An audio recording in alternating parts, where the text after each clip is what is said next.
presence of my Savior. Spirit, lead me where my trust is without borders. Let me walk upon the waters wherever you. Shalom shalom to all. ഇന്ന് ഞാൻ പറയാൻ പോകുന്ന അന്യഭാഷയുടെ ഇമ്പോർട്ടൻസിനെ കുറിച്ചാണ്. അന്യഭാഷ എന്ന് പറയുന്നത് ഗ്രീക്കിൽ ടങ്സിനെ കുറിച്ച് പറയുന്ന ഗ്ലോസ എന്നുള്ള വാക്കാണ്. അതൊരു ലാംഗ്വേജ്, ഡിഫറെൻറ്റ് ലാംഗ്വേജ് എന്നുള്ള അർത്ഥമേ ഉള്ളൂ. അപ്പം അന്യഭാഷയെക്കുറിച്ച് പറയുവാണെങ്കിൽ ഏറ്റവും കൂടുതലായിട്ട് നമുക്ക് ഇന്ന് ആവശ്യമുള്ള ഒരു ലാംഗ്വേജാണ്. കാരണം ദൈവത്താൽ ഉപയോഗിക്കപ്പെടുന്ന എല്ലാ ദേവദാസന്മാരെയും ഈ ലോകം മൊത്തം നോക്കിയാൽ നമുക്ക് മനസ്സിലാവുന്നത് അവരെല്ലാം ടങ് ടോക്കേഴ്സാണ്. ഇതിൻ്റെ ഇമ്പോർട്ടൻസ് നിങ്ങൾക്ക് അറിയണമെങ്കിൽ ശിഷ്യന്മാരെ നോക്കിയാൽ മതി, പൗലോസ് അപ്പോസ്തലനെ നോക്കിയാൽ മതി. പൗലോസ് അപ്പോസ്തലൻ പറഞ്ഞത്, നിങ്ങൾ എല്ലാവരെക്കാളും കൂടുതൽ ഞാൻ അന്യഭാഷയിൽ സംസാരിക്കുന്നതുകൊണ്ട് ഞാൻ ദൈവത്തെ സ്തുതിക്കുന്നു. അപ്പോൾ അദ്ദേഹം അതിൻ്റെ ഇത്രയും വെളിപാടുകളൊക്കെ പ്രാപിച്ച അദ്ദേഹത്തിന് അതിൻ്റെ ഇമ്പോർട്ടൻസ് മനസ്സിലാക്കിയിരുന്നു. ഇതൊരിക്കലും സ്കൂളിൽ പോയി പഠിക്കാൻ പറ്റാത്തൊരു ലാംഗ്വേജാണ് ഈ അന്യഭാഷ എന്ന് പറയുന്നത്. ഒരിക്കലും ബൈഹാർട്ട് ചെയ്യാൻ പറ്റില്ല. ഇത് നമുക്കൊരിക്കലും ഇമിറ്റേറ്റ് ചെയ്യാൻ പറ്റില്ല. ഫോൾസായിട്ട് പലരും പലത് ചെയ്യുന്നുണ്ട്, അതിൻ്റെ കാര്യമല്ല ഞാൻ പറയുന്നത്. ശരിയായ രീതിയിൽ ഒരിക്കലും ഇത് ഇമിറ്റേറ്റ് ചെയ്ത് സംസാരിക്കാൻ പറ്റുന്ന ഒരു ഭാഷയല്ല. ഇതൊരു ഡിവൈൻ ലാംഗ്വേജാണ്. ഇത് ഹെവൻ്റെ മദർ ടങ് ആണ്. ദൈവത്തിൻ്റെ ഒരു ലാംഗ്വേജ്, നമ്മളുമായിട്ട് കമ്മ്യൂണിക്കേറ്റ് ചെയ്യാൻ ദൈവം തന്നിരിക്കുന്ന ഒരു ലാംഗ്വേജാണ്. ഈ പരിശുദ്ധാത്മ അഭിഷേകം പ്രാപിക്കണമെന്ന് നിർബന്ധമില്ല ഏതെങ്കിലും കമ്പനികളിലൊക്കെ വർക്ക് ചെയ്യാനായിട്ട്, സെക്കുലർ വേൾഡിൽ വർക്ക് ചെയ്യാൻ. പക്ഷേ ദൈവരാജ്യത്തിൽ വേലക്കാരനാകണമെങ്കിൽ, ശുശ്രൂഷകനാകണമെങ്കിൽ നിനക്ക് തീർച്ചയായിട്ടും ഇത് ആവശ്യമാണ്. പരിശുദ്ധാത്മ അഭിഷേകം അന്യഭാഷ അടയാളത്തോടു കൂടി ഇത് ആവശ്യമാണ്. കാരണം കിങ്ഡം ഓഫ് ഹെവനിലേക്കുള്ള ഒരു ആക്സസ് കാർഡാണത്. ലോകത്തിലെ ഏതെങ്കിലും ഒരു സ്ഥാപനങ്ങളിൽ വർക്ക് ചെയ്യണമെങ്കിൽ നമുക്ക് ആ കാർഡ് വെച്ചിട്ട് എൻട്രി ചെയ്യാൻ പറ്റും ആ സ്ഥാപനത്തിലേക്ക്. പരിശുദ്ധാത്മ അഭിഷേകം ഇല്ലാതെ, അന്യഭാഷ ഇല്ലാതെ നിനക്കൊരിക്കലും ദൈവരാജ്യത്തിലെ കാര്യങ്ങൾ അറിയുവാൻ സാധിക്കുകയില്ല. ദൈവരാജ്യം, അതിലെ മർമ്മങ്ങൾ, അതിലെ ആ ഒരു ആക്സസ് നിനക്ക് കിട്ടണമെങ്കിൽ ഈ അന്യഭാഷ അത്യാവശ്യമാണ്. അപ്പോൾ തന്നെ അതിൻ്റെ ഇമ്പോർട്ടൻസ് മനസ്സിലായി കാണുമല്ലോ.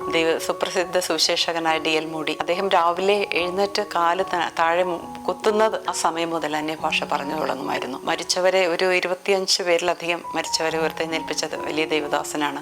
അദ്ദേഹം ഒരു സെക്യുലർ ജോബ് പറയുകയാണെങ്കിൽ അങ്ങനെ ഒരിക്കലും ഒരു ഫേമസ് ആയിട്ടുള്ള ഒരു വ്യക്തിയൊന്നും അല്ലായിരുന്നു. പക്ഷേ ഈ അന്യഭാഷ അദ്ദേഹത്തെ ഉയരങ്ങളിലേക്ക് എത്തിച്ചു. Through an umbilical cord a baby is connected with the mother. അതുപോലെ it connects you, this language connects you to God.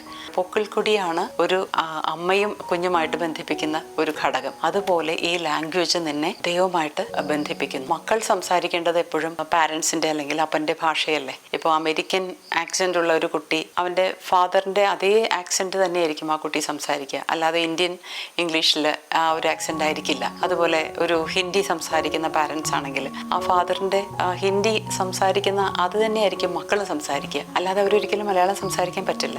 അപ്പോൾ സ്വർഗസ്നായ പിതാവിൻ്റെ ലാംഗ്വേജാണിത്, ഈ ഡിവൈൻ ലാംഗ്വേജ് എന്ന് പറയുന്നത്.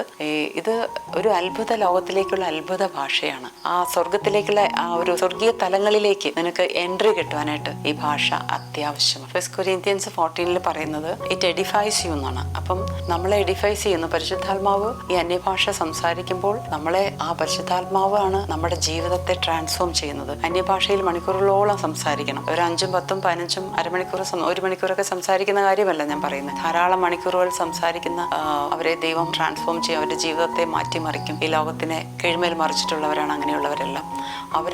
അവരിലേക്ക് ആത്മാവിൻ്റെ ഫലങ്ങളും ആത്മാവിൻ്റെ കൃപാവരങ്ങളും നിറഞ്ഞു തുളുമ്പുവാനിടയാവും ഈ അന്യഭാഷയിലൂടെ. പിന്നെ പറയുന്നത് ഇറ്റ് റിഫ്രഷസ് യു എന്നാണ്. അതായത് it revived you, it strengthened you. അത് ഒരിക്കലും നമ്മൾ ഈ അന്യഭാഷയിൽ പ്രാർത്ഥിക്കുമ്പോൾ വേറെ ആയിട്ടിരിക്കുന്ന ഒരു വ്യക്തിയാണെങ്കിൽ നമ്മളൊരു it's like a bucket of cold water thrown on you. ഇത് നമ്മൾ തളർന്ന് വെയിലത്തൊക്കെ പോയി ക്ഷീണിച്ചിട്ട് വരുമ്പോൾ നമ്മളുടെ മുഖത്തേക്ക് കുറേ തണുത്ത വെള്ളം ഇങ്ങനെ ഒഴിച്ചാൽ അല്ലേ, അതുപോലെ നമ്മളെ റിഫ്രഷ് ചെയ്യും. ഇതാവുന്നു സ്വസ്ഥത, ഇതാവുന്നു സമാധാനം, ഇതാവുന്നു വിശ്രാമം.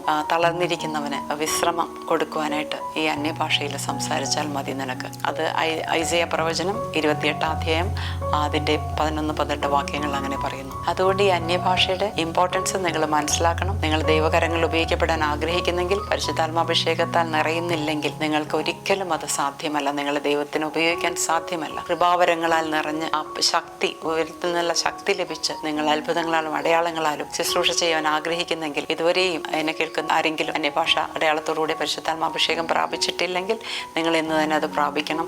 ഞാൻ പ്രാപിച്ചത്, എനിക്ക് എൻ്റെ കസിൻ ഇങ്ങനെ അന്യഭാഷ പറയുന്ന എൻ്റെ വീട്ടിൽ വന്നപ്പോൾ അത് കേട്ടപ്പോൾ എനിക്ക് ഭയങ്കര താല്പര്യമായി. ഒരു ബേണിംഗ് ഡിസയർ എന്നിൽ വന്നു, എനിക്കത് വേണം, കർത്താവേ വേണം. അവളുമായിട്ടിരുന്ന് ഞാൻ പ്രാർത്ഥിച്ചു. അപ്പോൾ തന്നെ അവളിൽ നിന്ന് അന്യഭാഷ എന്നിലേക്ക് ഇമ്പാർട്ട് ചെയ്തു. ആരും എൻ്റെ തലയിൽ കൈവച്ചില്ല, ഒരു പാസ്റ്ററുടെ അടുത്ത് പോയില്ല, ഒരു മീറ്റിങ്ങിലും പോയിട്ടല്ല. ആ ഭവനത്തിൽ വെച്ച് ആ സമയത്ത് തന്നെ എൻ്റെ ആഗ്രഹം അറിഞ്ഞ പരിശുദ്ധാത്മാവ് എന്നെ നിറയ്ക്കുകയായിരുന്നു. അതുപോലെ നിങ്ങൾക്ക് ഇതിനുവേണ്ടി കാത്തിരിക്കേണ്ട ആവശ്യമില്ല. ആരും നിന്റെ തലയിൽ കൈവയ്ക്കാനില്ലെങ്കിൽ, ഒരു മീറ്റിങ്ങിന് പോകാൻ പറ്റാത്തൊരു സാഹചര്യമാണെങ്കിൽ പോലും നീ ദാഹത്തോടെ ദൈവത്തോട് ചോദിച്ചാൽ മതി. Ask for the right thing. ഇതാണ് നീ ചോദിക്കേണ്ടത് ദൈവത്തോട്. കർത്താവേ, നിൻ്റെ ആ ഓവർഫ്ലോയിങ് എക്സ്പീരിയൻസ് എനിക്ക് തരണമേ എന്ന് പ്രാർത്ഥിക്കുമ്പോൾ ദൈവം നിന്നെ അന്യഭാഷ അടയാളത്തോടു കൂടി പരിശുദ്ധാത്മാവിനെ നിറയ്ക്കുവാൻ ഇടയാക്കി തരും.